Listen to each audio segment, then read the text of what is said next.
আল্লাহ তাআলা জিজ্ঞেস করছেন, বান্দা কি করে আমার সাথে নাফরমানি করো, কি করে তুমি আমার সাথে কুফরি করো? আমি আল্লাহ তোমাকে অস্তিত্ব দিলাম, আমি আল্লাহ তোমাকে জীবন দিলাম, অথচ একটা সময়ে তুমি ছিলে অস্তিত্বহীন, প্রাণহীন। কোরআনুল কারীমের 2 নম্বর সূরা সূরাতুল বাকারা 28 নম্বর আয়াতে রব্বুল আলামিন বলছেন, কাইফা তাকফুরুনা বিল্লাহি ওয়া কুনতুম আমওয়াতান ফাআহইয়াকুম সুম্মা ইউমীতুকুম সুম্মা ইহয়ীকুম সুম্মা ইলাইহি তুরজাউন।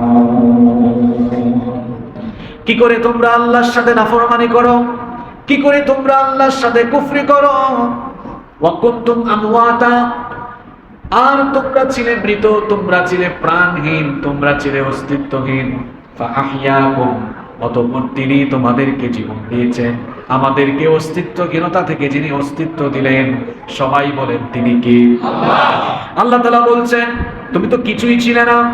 কোরআনুল কারীমের 76 নম্বর সূরা সূরাতুল ইনসানের প্রথম আয়াতে আল্লাহ তাআলা বলছেন, হাল আতা আলাল ইনসানি হিনুম মিনাদ দাহরি লাম ইয়াকুন শাইআম মাযকুরা।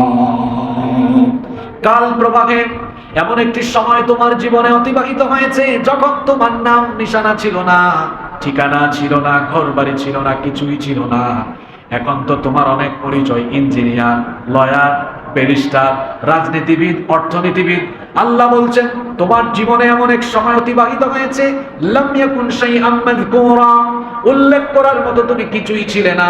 নাম নিশানা, ঘর বাড়ি, ঠিকানা কিছুই ছিল না, তুমি ছিলে অস্তিত্বহীন।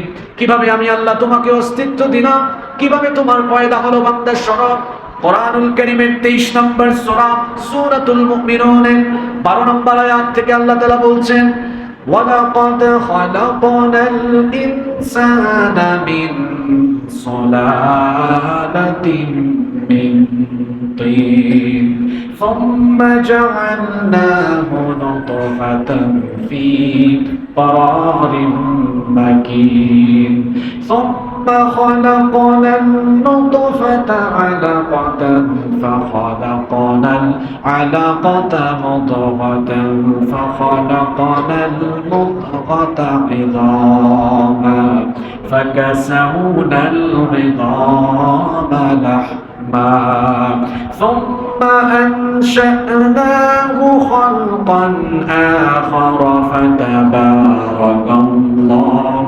أحسن الخالقين।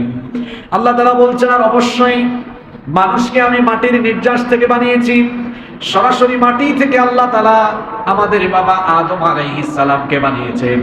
আদম থেকে আল্লাহ তার স্ত্রী আমাদের মা হাওয়া আলাইহিস সালামকে বানিয়েছেন। এরপরে পৃথিবীতে ঈসা আলাইহিস সালাম ব্যতীত সকল মানুষকে আল্লাহ নারী পুরুষের মিলনের মাধ্যমে বানিয়েছেন। আর সেটার প্রক্রিয়াটা শুরু হয়েছে 1 ফোঁটা স্পাম থেকে, 1 ফোঁটা শুক্রাণু থেকে। আল্লাহ বলছেন শোনো, কি করে আমি তোমাকে বানিয়েছি, আমি আল্লাহ তোমাকে কি করলাম শোনো। 7টি ক্যাটাগরিতে আল্লাহ মানুষ বানিয়েছেন, 7টি পর্যায়ে আল্লাহ মানুষ বানালেন। প্রথম পর্যায় হলো আদম আলাইহিস সালাম, যাকে আল্লাহ সরাসরি মাটি থেকে বানালেন। এরপরে ঈসা নবী ব্যতীত আমাদের সবাইকে আল্লাহ শুক্রাণু থেকে বানানো স্টার্ট করেছেন। দ্বিতীয় পর্যায়ে হলো আল্লাহ বলছেন, এরপরে 1 ফোঁটা স্পামকে আমি ফি করারিম মাকিন, জরায়ুর ভেতরে সুরক্ষিত আধারে আমি এটাকে সংরক্ষণ করেছি। এরপরে সেই স্পামকে, শুক্রাণু ফোঁটাকে আমি 3 নম্বর পর্যায়ে জমাট বাঁধা রক্তে পরিণত করেছি। এরপরে 4র্থ পর্যায়ে জমাট বাঁধা রক্তকে আমি আল্লাহ গোশতপিণ্ডে পরিণত করেছি। 5ম পর্যায়ে গোশতপিণ্ডকে বড় একটা হাড্ডিতে রূপান্তর করেছি। 6ষ্ঠ পর্যায়ে বড় ওই হাড্ডির উপরে গোশতের পোশাক পরিয়ে দিয়ে তোমাকে সুন্দর স্ট্রাকচার দিয়েছি। কান, চক্ষু, ঠোঁট, নাক, হাত, পা, সুন্দর একটা অবয়ব দিয়ে, সুন্দর একটা স্ট্রাকচার দিয়ে 7ম পর্যায়ে এবার আমি তোমাকে পরিপূর্ণ করার জন্য তোমার এই দেহের ভেতরে আমি আল্লাহ রূহ ফুঁকে দিয়েছি। আল্লাহ তাআলা বলছেন এভাবে আমি 7টি পর্যায়ে ধাপে ধাপে তোমাকে বানিয়েছি। 7টি পর্যায়ে ধাপে ধাপে বানানোর পরে কি করলাম শোনো। কোরআনুল কারীমের 22 নম্বর সূরা সূরাতুল হজ্জের 5 নম্বর আয়াতের শেষের দিকে আল্লাহ বলেছেন, ওয়া নুকিরু ফিল আরহামি মা নাশাউ ইলা আজালিন মুসাম্মা। এই রকম 7টি পর্যায়ে তোমাকে বানানোর পরে পেটের ভেতর থেকে বের করি নাই, তোমার মায়ের পেটের ভেতরে আমি আল্লাহ তোমাকে একটা নির্দিষ্ট সময় পর্যন্ত রেখে দিলাম। আর ওই নির্দিষ্ট সময় যখন অতিবাহিত হয়ে গেল তখন কি করলাম শোনো, তুম্মা নুখরিজুকুম তিফলা, ছোট্ট একটা বাচ্চার সাইজে মার পেটের ভেতর থেকে বের করে আমি তোমাকে দুনিয়ায় নিয়ে আসলাম। সুবহানাল্লাহ।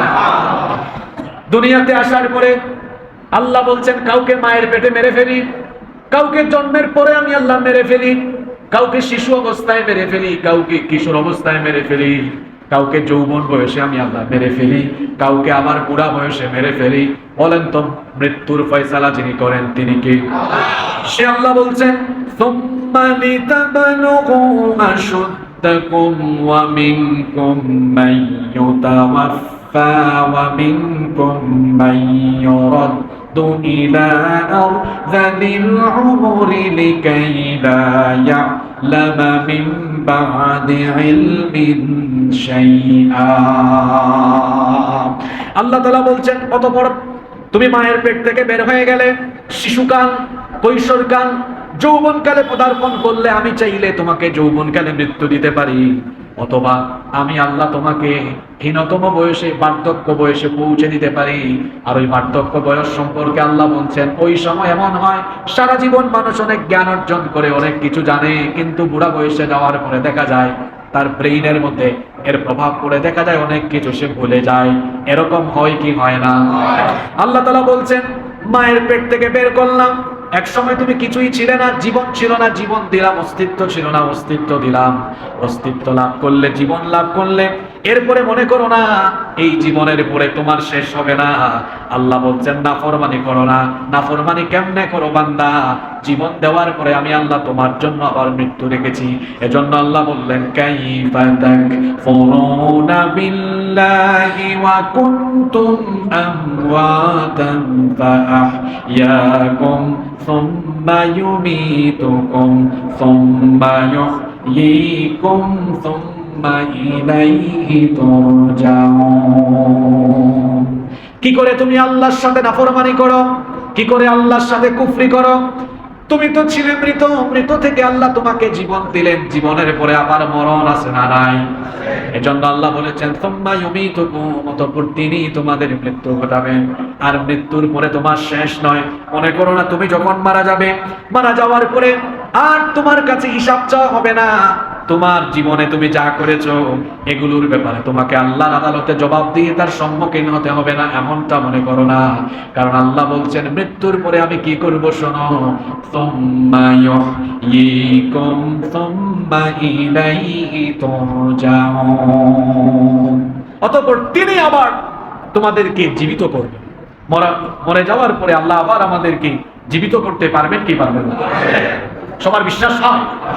যাদের বিশ্বাস হয় না, যাদের মাথায় ন্যূনতম, যাদের মধ্যে ন্যূনতম বিবেক আছে, বুদ্ধ শক্তি আছে, আপনি আজকে বুঝবেন কিভাবে আল্লাহ আপনাকে জীবিত করবেন।